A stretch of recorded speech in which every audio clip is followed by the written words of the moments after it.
जय हिंद विद्यार्थी मित्रों। लास्ट लेक्चर सुधी जे આપણે ચર્ચા થઈ તે આપણી ચોકડી ગુણાકાર, આદેશની રીત અને લોપની રીત વિશે આપણે ચર્ચા કરી। તે આપણી બેઝિક રીતો હતી। તેનું સમીકરણ યુગ્મનો ઉકેલ શોધવાનું આપણે શીખ્યા। ત્યારબાદ હરેક રીતમાં આપણે કુટ પ્રશ્ન એટલે કે વ્યવહારિક પ્રશ્નોની આપેલ વિગત પરથી આપણે સમીકરણ યુગ્મ રચ્યું અને તેના પરથી સમીકરણનો ઉકેલ આપણે મેળવ્યો હતો અને એ પ્રેક્ટિસ કરી તમે લોકો હવે શીખી જ ગયા છો। હવે આ ચેપ્ટરની આપણી લાસ્ટ જે ભૌમિતિક રીત છે, આલેખની રીત, તેના વિશે આપણે જોશું અને ચેપ્ટરની લાસ્ટ છે એટલે હવે આપણે 4-5 લેક્ચર પછી આ ચેપ્ટર અંત તરફ જઈશું આપણે। ચાલો તો આપણે આજના લેક્ચરમાં આલેખની રીત વિશે શીખીએ। મિત્રો, એક વસ્તુ ખાસ ધ્યાન રાખશો, આગળની 3 રીત હતી બેઝિક સરવાળા બાદબાકી ગુણાકાર ભાગાકારથી આપણે એને શીખેલા હતા। આલેખાત્મક રજૂઆત છે એટલે આને આલેખની રીત કીધી। ધોરણ 9 પ્રમાણે તમને ખ્યાલ જ છે કે સુરેખ સમીકરણ હોય તો તેનો આલેખ એક રેખા મળે છે। અહીં દ્વિચલ સુરેખ સમીકરણ યુગ્મ એટલે કે 2 સમીકરણ હોવાથી 2 રેખા મળશે, બરાબર। અને તે 2 રેખાઓ હોય તો એની માટે 3 શક્યતા હોય તેને જોઈએ। પહેલું તો આપણે નોંધ કરીએ કે સુરેખ સમીકરણનો આલેખ એક રેખા મળે છે, જે તમે 9મા ધોરણમાં દોરેલો પણ છે। એટલે કે સુરેખ સમીકરણ નો આલેખ એક રેખા છે, એ આપણે ખ્યાલ છે, જે તમે 9મા ધોરણમાં દોરેલો હતો કે કોઈક સમીકરણ આપણને આપેલું હોય, જેમ કે આપણે સપોઝ વિચારીએ કે 2x + y - 5 = 0 આ સુરેખ સમીકરણ છે। હવે અહીં y = 5 આ બાદ જાય તો પ્લસ, 2x જાય તો માઇનસ। x ની વેલ્યુ જેટલી લઈએ એટલી y ની વેલ્યુ મળે અને એ બિંદુનું નિરૂપણ જો આપણે યામ પદ્ધતિમાં કરીએ અને એને જોડીએ તો આપણને એક રેખા મળે છે। જેમ કે x = 2 લઈએ તો 2 દુ 4, 5 - 4 એટલે 1, તો y = 1 મળે। એટલે x 2 ત્યારે y 1 નું નિરૂપણ આપણે યામ પદ્ધતિમાં કરીએ, બરાબર। એટલે કે કંઈક આ કન્ડિશનમાં કે અહીં આપણે એવું સમજીએ આ 1 છે, આ 2 છે, x = 2 ત્યારે y = 1 એટલે અહીં એક બિંદુ મળશે। હવે x બરાબર આપણે 3 વિચારીએ તો 3 દુ 6, 5 - 6 એટલે -1 એટલે x = 3 ત્યારે y = -1 એટલે અહીંયા આ બિંદુને જોડતી એક લાઈન ખેંચીએ એટલે કે આના પર આપણે જેટલી x ની વેલ્યુ લઈએ તેટલી y ની મળે એટલે કે આપણને અહીં આ અસંખ્ય બિંદુ મળે એટલે કે અનંત રેખાનું નિર્માણ થાય છે। એટલે એવું એ વસ્તુ આપણે 9th માં શીખીને આવેલા છે, એટલા માટે આપણે અહીં નોંધ કરેલી છે સુરેખ સમીકરણનો આલેખ એક રેખા મળે છે। મિત્રો, હવે આપણને ખ્યાલ છે તે મુજબ સુરેખ સમીકરણ એટલે ત્યાં આપણે એક જ હતું, પણ અહીં આપણું આ ચેપ્ટર છે એમાં સુરેખ સમીકરણ યુગ્મ એટલે કે 2 સમીકરણ હોવાથી અને એનો આલેખ જો એક જ આલેખ પત્રમાં દોરીએ તો 2 રેખા મળે। તો એની આપણે અહીંયા નોંધ કરીએ કે સુરેખ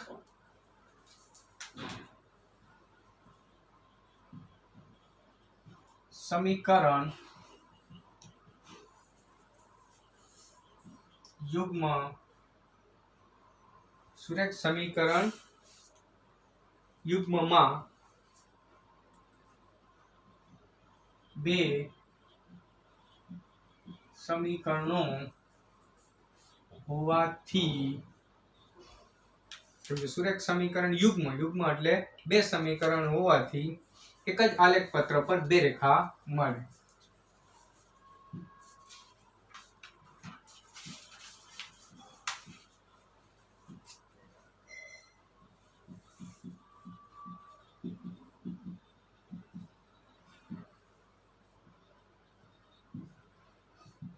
એક જ આલેખ પત્ર પર 2 રેખાઓ મળે છે। મિત્રો આ બે રેખાઓ જે મળે છે તો એ બે રેખાઓ માટે ત્રણ શક્યતાઓ રહેલી છે. આ બે રેખાઓ માટે ત્રણ વિકલ્પ છે. ચાલો તો એની આપણે નોંધ કરીએ. આ બે રેખાઓ માટે ત્રણ શક્યતાઓ છે. એમાંની નંબર 1 જો આપણે જોઈએ ત્રણ શક્યતામાંથી પહેલી શક્યતા તો કે આ બંને રેખાઓ પરસ્પર એક બિંદુમાં છેદતી હોય. આ બે રેખાઓ પરસ્પર એક બિંદુમાં છેદતી હોય તે કન્ડિશન હોઈ શકે. પરસ્પર છેદતી હોય એટલે કે એનો અર્થ એવો થાય કે એક જ બિંદુમાં છેદે છે એટલે તેને અનન્ય ઉકેલ હોય તો તે સમીકરણ યુગ્મને અનન્ય ઉકેલ મળે છે. એટલે કે એક અને માત્ર એક જ ઉકેલ હોય. કન્ડિશન કંઈક આવી હોય કે રેખા L અને આ રેખા M2 હોય તો પરસ્પર એક બિંદુ કોઈ P બિંદુ XY માં છેદે છે. છેદ બિંદુ એ આ સમીકરણ યુગ્મનો ઉકેલ બનશે. એટલે રેખા L અને M નું છેદ બિંદુ P એના M XY એ આ સમીકરણનો ઉકેલ બનશે.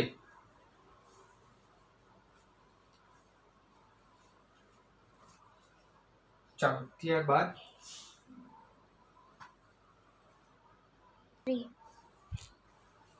ચાલો બીજો વિકલ્પ જોઈએ મિત્રો.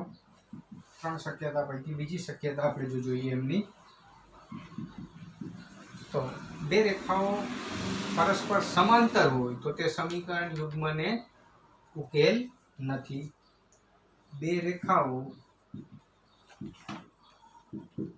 પરસ્પર સમાંતર હોય તો સમીકરણ યુગ્મને ઉકેલ નથી. એટલે કે પણ વાસ્તવિક ઉકેલ નથી. એટલે કે કઈક ગ્રાફની શક્યતા આવી હવે તો એમાં મિત્રો કે બે રેખાઓ સમાંતર એટલે આપણી જો રેખા L અને બીજો ગ્રાફ કંઈક આવો આવે M સમાંતર. અહીંયા કોઈ પણ બિંદુમાં બે રેખાઓ ગમે તેટલી લંબાવી છેદતી ન હોવાથી તેને ઉકેલ નહીં મળે. અને ત્રીજી શક્યતા મિત્રો કે બે રેખાઓ પરસ્પર સંપાતી હોય. બે રેખાઓ પરસ્પર સંપાતી હોય તો સમીકરણ યુગ્મને અસંખ્ય ઉકેલ અથવા અનંત ઉકેલ છે.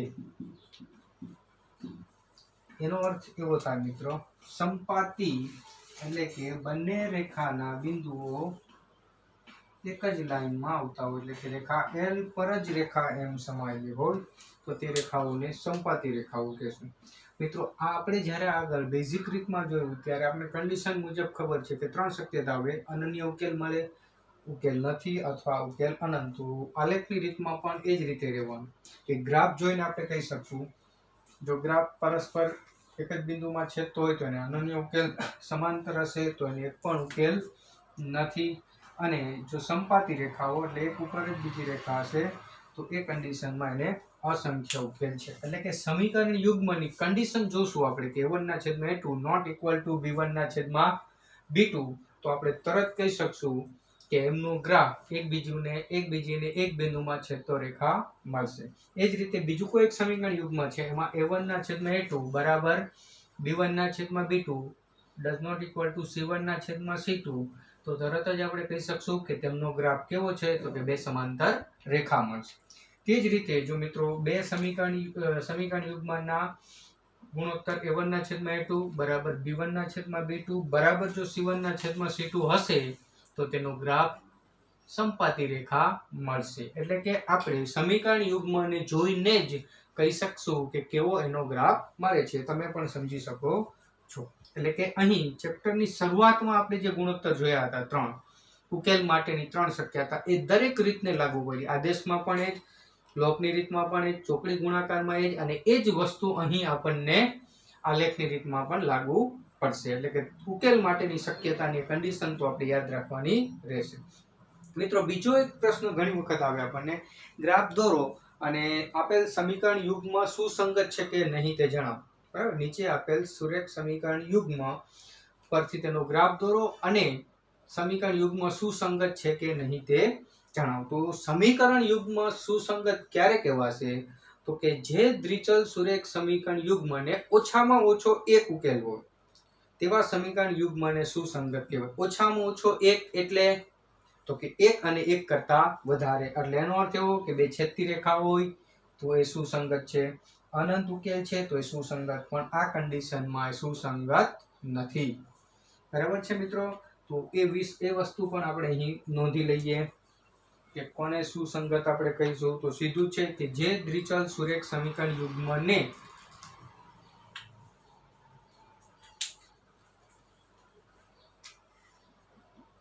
જે દ્વિચલ સુરેખ સમીકરણ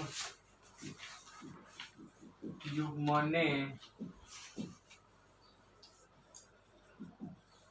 ઓછામાં ઓછો એક ઉકેલ મળે, ઓછામાં ઓછો એક ઉકેલ હોય તેવા સમીકરણ યુગ્મને, એક ઉકેલ હોય તેવા સમીકરણ યુગ્મને સુસંગત છે તેમ કહેવાય.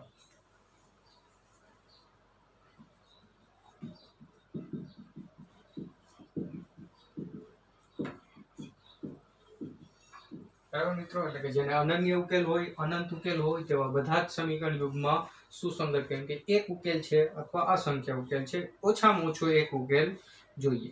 બરાબર? એટલે આપણે નોંધ કરી દઈએ. એટલે કે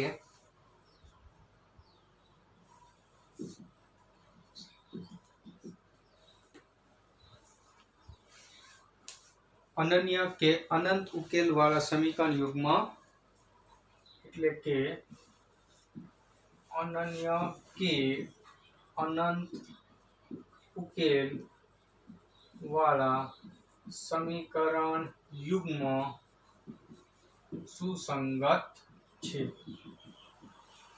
તેવું આપણે કહી શકીએ મિત્રો. બરાબર છે મિત્રો? તો કયા સમીકરણ યુગ્મ સુસંગત છે તેની આપણે આ ચર્ચા થઈ હતી. મિત્રો બીજું એક વસ્તુ ખાસ નોંધવા જેવી છે કે જે અસંખ્ય ઉકેલ હશે એ સુસંગત તો છે જ, સાથે સાથે સુરેખ અવલંબી સમીકરણ પણ કહેવાશે, કેમ કે અનંત સુધી એકબીજા સાથે સંપાતી હોવાથી આપણે તેને સુરેખ અવલંબી સમીકરણ બી કહી શકશું. એટલે કે અનંત ઉકેલ ધરાવતા સુરેખ સમીકરણ યુગ્મને અનંત ઉકેલ ધરાવતા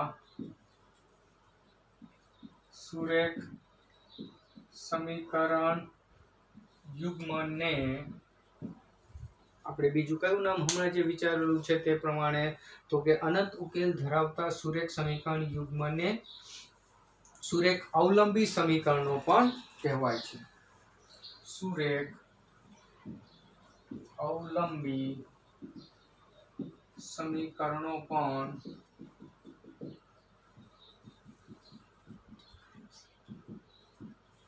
કહેવાય છે.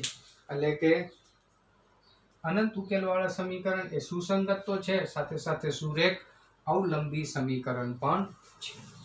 અને મિત્રો જે સમીકરણ યુગ્મને ઉકેલ ન હોય તેવા સમીકરણ યુગ્મ સુસંગત નથી તેવું કહીશું. બરાબર?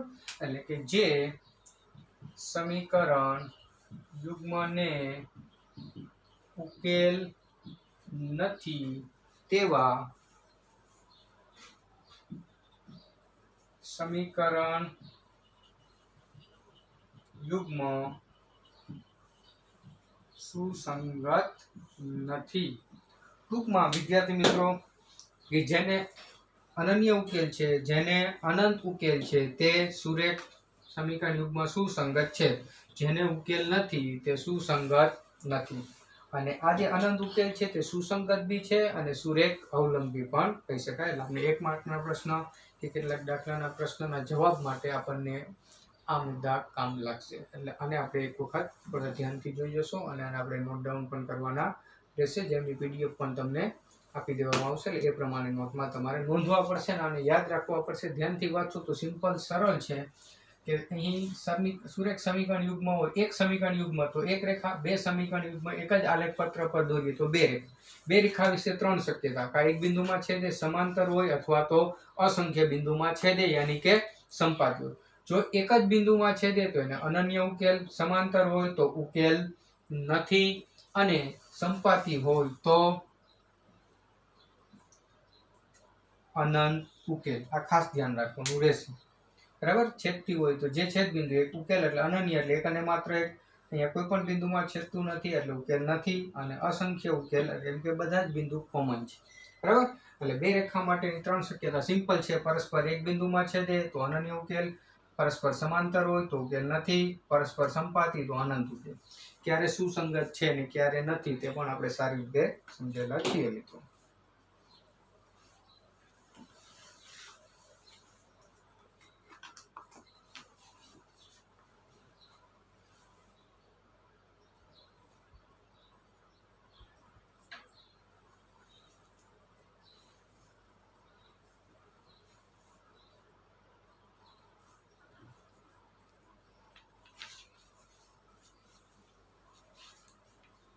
વિદ્યાર્થી મિત્રો, આ પ્રશ્ન 1 માર્કમાં બી હોઈ શકે અથવા 2 માર્ક્સમાં પણ હોઈ શકે. 2 પ્રશ્નો છે, વારાફરતી આપણે જોઈએ.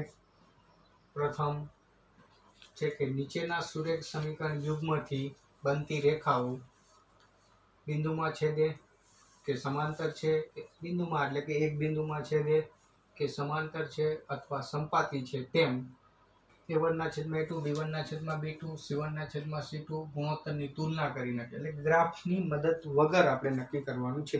જે ઓલરેડી આપણે દરેક રીતમાં થોડું જોઈ ગયેલા છે. એ પ્રશ્નનું રિપીટેશન છે. એટલે એકાદ પ્રશ્ન હું કરીશ, બાકીના 2 મહોરા માટે જાતે ગણશો તમે. ચાલો તેમાંનો પહેલો પ્રશ્ન જોઈએ આપણે, કે 5x - 4y + 8 = 0. અને બીજું એક સમીકરણ છે 7x + 6y - 9 = 0. આ જે સુરેખ સમીકરણ યુગ્મ આપણને આપેલું છે તેમને આ ગુણોત્તર પરથી નક્કી કરવાનું છે કે એનો આલેખ કેવો હોઈ શકે. બરાબર, બનતી રેખાઓ કેવી છે એટલા માટે. તો અહીં આપણે જોઈએ કે સમીકરણ યુગ્મ પરથી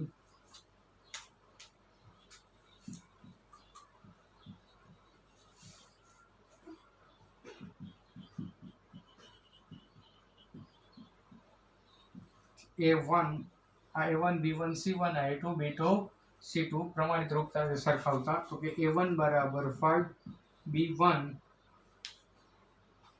= -4, C1 = 8, A2 = 7, B2 = 6 અને C2 = -9.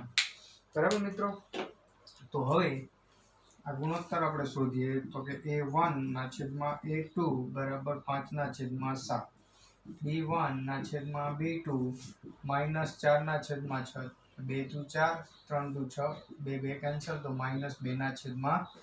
તો હવે C1/C2 શોધવાની જરૂર નથી કેમ કે આ જ ઇક્વલ ટુ નથી.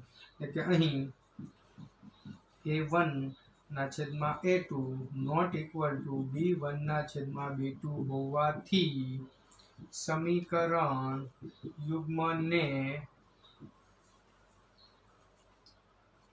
અનન્ય ઉકેલ છે. અને સમીકરણ યુગ્મને જો અનન્ય ઉકેલ હોય તો પછી રેખા કેવી હોય? એક જ બિંદુમાં છેદતી હોય. ઉકેલ છે. આથી બે રેખાઓ પરસ્પર એક બિંદુમાં છેદે બરાબર મિત્રો, એટલે હરેક વખતે આપણે આગળ બી કરી ચૂકેલા છે. હવે માનો કે જો આ ગુણોત્તર સરખો હોય A1 ના છેદમાં A2 બરાબર B1 ના પણ નોટ ઇક્વલ ટુ C1 ના છેદમાં C2 હોય તો સમીકરણ યુગ્મને ઉકેલ નથી, તો બે રેખાઓ સમાંતર હશે. અને જો બધા જ ગુણોત્તર સરખા હોય તો અનંત ઉકેલ, તો તે બે રેખાઓ સંપાતી હોય. બરાબર, એટલે આવા જો 1 માર્કના પ્રશ્ન આવે તો તમે એના આન્સર આપી શકો. તો આપણે ડાયરેક્ટ આપી શકીએ. જો 2 માર્કના પ્રશ્ન હશે તો આપણે આટલું બતાવવાનું રહેશે. હું 2 પ્રશ્ન તમારા મહાવરા માટે લખું છું, એ તમારે જાતે કરવાના રહેશે.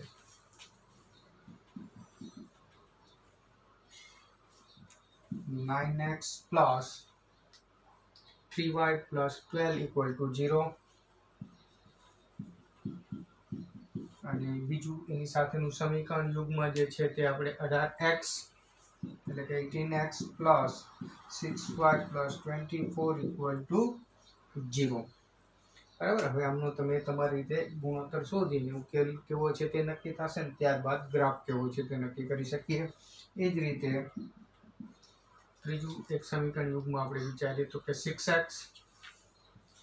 3y + 10 = 0, 2x - y + 9 = 0. ચલો, આ સમીકરણ યુગ્મનો ઉકેલ, આ ગ્રાફ કેવો છે એના માટે પહેલા તમે ઉકેલ નક્કી કરી શકશો.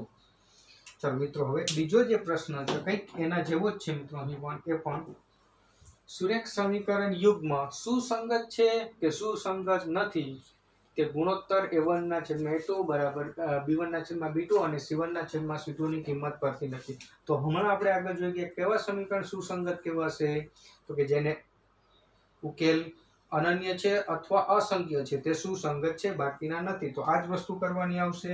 અનન્ય ઉકેલ છે તો સુસંગત છે, અસંખ્ય ઉકેલ છે તો સુસંગત છે, ઉકેલ નથી તો સુસંગત નથી. એનો એક પ્રશ્ન કરીએ, બાકીના એના પણ તમે મહાવરામાં આ પણ 1 માર્કમાં પ્રશ્ન હોઈ શકે અથવા 2 માર્ક્સમાં. 1 માર્ક્સમાં હોય તો આપણે ડાયરેક્ટ લખી શકીએ, 2 માર્ક્સમાં હશે ત્યારે આપણે મેથડ સાથે બતાવવાનું રહેશે.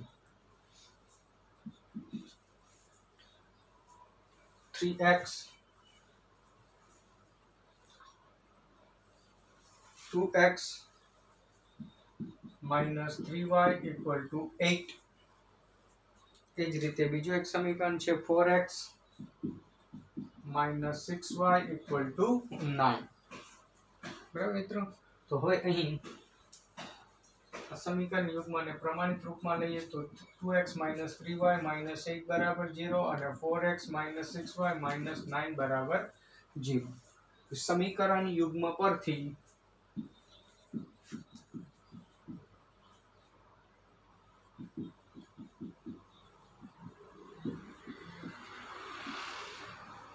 A1 2 B1 - 3 C1 -8. એ જ રીતે A2 4 B2 -6 અને C2 -9. A1 B1 C1 A2 B2 C2. ચાલો, હવે એમનો આપણે ગુણોત્તર વિચારીએ. તો ગુણોત્તરમાં મિત્રો A1 ના છેદમાં A2 બરાબર 2 ના છેદમાં 4, તો 2 દુ 4 હોવાથી 1/2. B1 ના છેદમાં B2 -3 ના છેદમાં -6, 3 દુ 6 એટલે કે 1/2. અને C1 ના છેદમાં C2 -8/9 એટલે કે 8/9.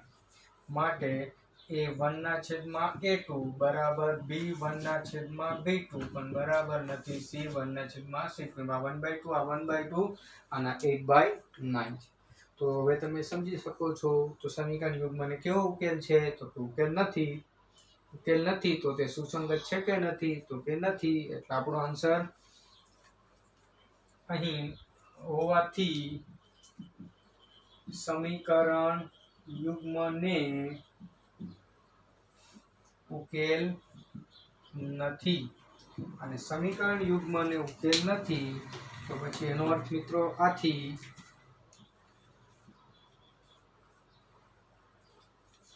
આપેલ સમીકરણ યુગ્મ સુસંગત નથી. જો અહીં ઉકેલ અનન્ય હોય તો સુસંગત છે, અસંખ્ય હોય તો પણ સુસંગત છે. એટલે 3 શક્યતાઓ મિત્ર એમાંથી આપણે એક ઉદાહરણ લીધું છે, બાકીના તમારે સપ્રયત્ન કરવાના રહેશે, જે હું તમને હમણાં આપું છું. અને એક વખત ધ્યાનથી જુઓ, ત્યારબાદ આપણે લખી લઈએ.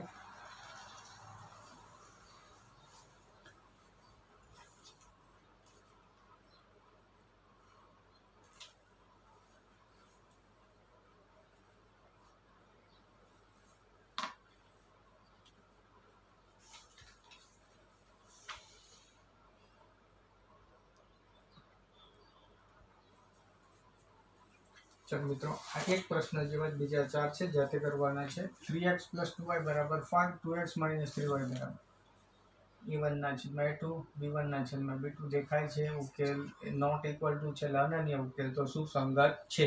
1 માર્ક્સનો હોય તો આપણે અહીંયાથી આન્સર મળે, 2 માર્ક્સનો હોય તો આ રીતે મેથડ કરવાની. અપૂર્ણાંક સહગુણોથી લસા લેવો પડશે, તો કંઈ 3 વડે, અહીં 2 વડે, અહીં 6 વડે, એટલે પૂર્ણાંક સહગુણકવાળું એક સમીકરણ આ બીજું ગુણોત્તર પરથી નક્કી થઈ શકે. એ જ રીતે આમાં, એ જ રીતે આમાં. ટૂંકમાં a1 b1 c1 a2 b2 c2 શોધી ગુણોત્તર લેવાનો, અને એની સરખામણી પરથી આપણે ખબર પડી જશે કે ઉકેલ કેવો છે. ફરી એક વખત, અસંખ્ય ઉકેલ ને અનન્ય ઉકેલ માટે સુસંગત છે, ઉકેલ નથી એના માટે સુસંગત નથી. તો આ પ્રકારના અહીં 1 માર્કના પ્રશ્ન મિત્રો આવી શકે. બરાબર છે મિત્રો, એટલે આલેખની રીત માટેના આ 1 માર્કના પ્રશ્નો અને આપણી સમજ માટેના પ્રશ્ન છે. નેક્સ્ટ લેક્ચર કે એના પછીના લેક્ચરથી આપણે આલેખ પર જશું મિત્રો. આભાર.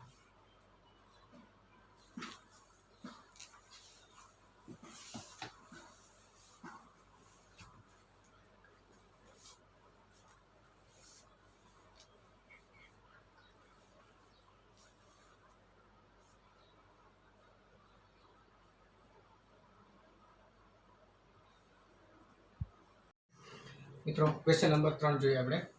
સુરેખ સમીકરણ 2x + 3y - 8 = 0 આપેલ છે. એવું બીજું દ્વિચલ સુરેખ સમીકરણ લખો કે જેથી બનતી જોડીનું ભૌમિતિક નિરૂપણ નીચે પ્રમાણે હોય. છેદતી રેખા મળે, સમાંતર રેખા હોય કે સંબંધ. મિત્રો, આ 1 માર્કનો ક્વેશ્ચન છે. કોઈ ક્વેશ્ચન આવી શકે. એટલે આપણે છેદતી રેખા બને તો એના માટે આપણે કન્ડિશન જોઈ ગયા. છેદતી રેખા ક્યારે મળે? તો કે સમીકરણ યુગ્મને અનન્ય ઉકેલ હોય તો.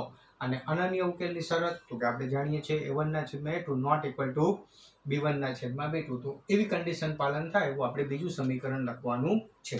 ચાલો, તો ફર્સ્ટમાં આપણે જોઈએ અહીં કે છેદતી રેખાઓ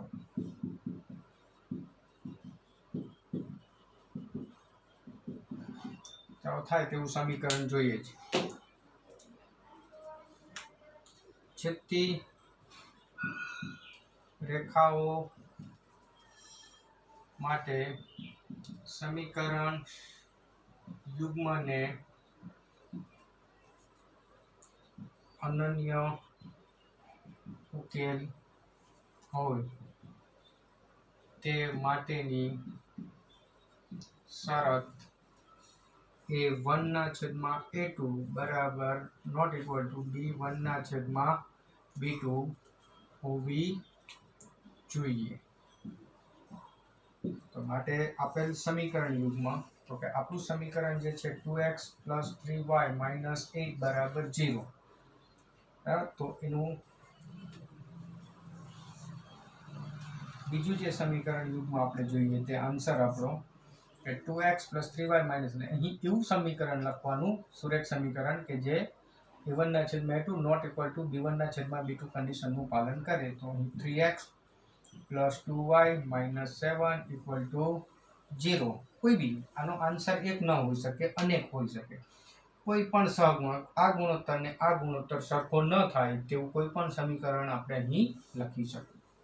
નો આન્સર થયો કે a1 ના છેદમાં a2 not equal to b1 ના છેદમાં b2 શરતનું પાલન કરે છે.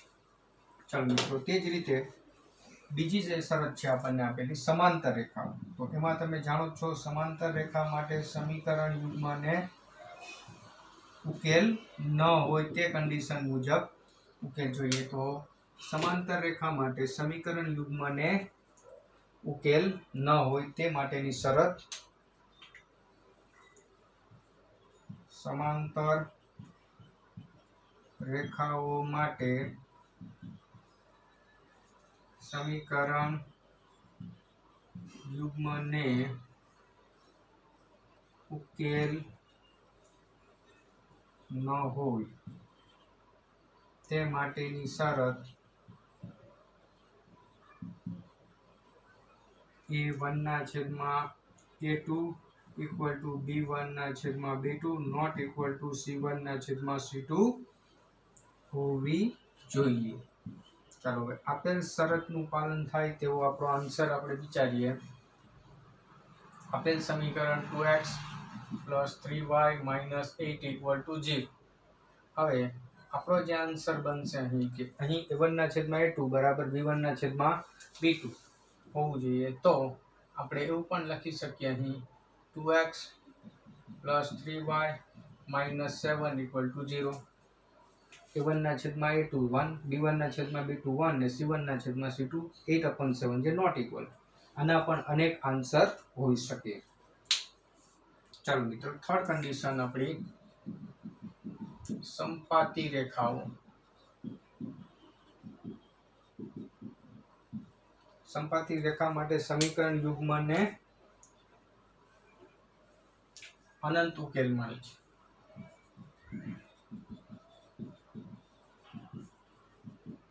માટે સમીકરણ યુગ્મને અનંત ઉકેલ હોય તે માટેની શરત a1 ના છેદમાં a2 બરાબર b1 ના છેદમાં b2 બરાબર c1 ના છેદમાં c2 હોવી જોઈએ. મિત્રો, અહીં આપણનું આપેલ સમીકરણ 2x + 3y - 8 = 0. તો આપણો આન્સર માનો કે આ સમીકરણને આપણે 2 વડે ગુણીએ તો 4x + 6y - 16 બરાબર 0. અને આપણે સમીકરણને 2 વડે ગુણી લઈશું, 3 વડે, 4 વડે, એટલે આના જવાબ બી અસંખ્ય મળે. 2/4 એટલે 1/2, 3/6 1/2, -8/16 -16 1/2 એટલે કે આ કન્ડિશનનું પાલન થાય છે. બરાબર મિત્રો, તો આ એક માર્કનો કોઈ પણ પ્રશ્ન આવી શકે. અહીં ખાલી ધ્યાન એ રાખવાનું છે કે ગુણોત્તર સરખો ન હોવો જોઈએ. અહીં પહેલો ગુણોત્તર સરખો પણ અચળ પદ સરખું ન હોવું જોઈએ. અહીં 3 ગુણોત્તર સરખા હોવા જોઈએ.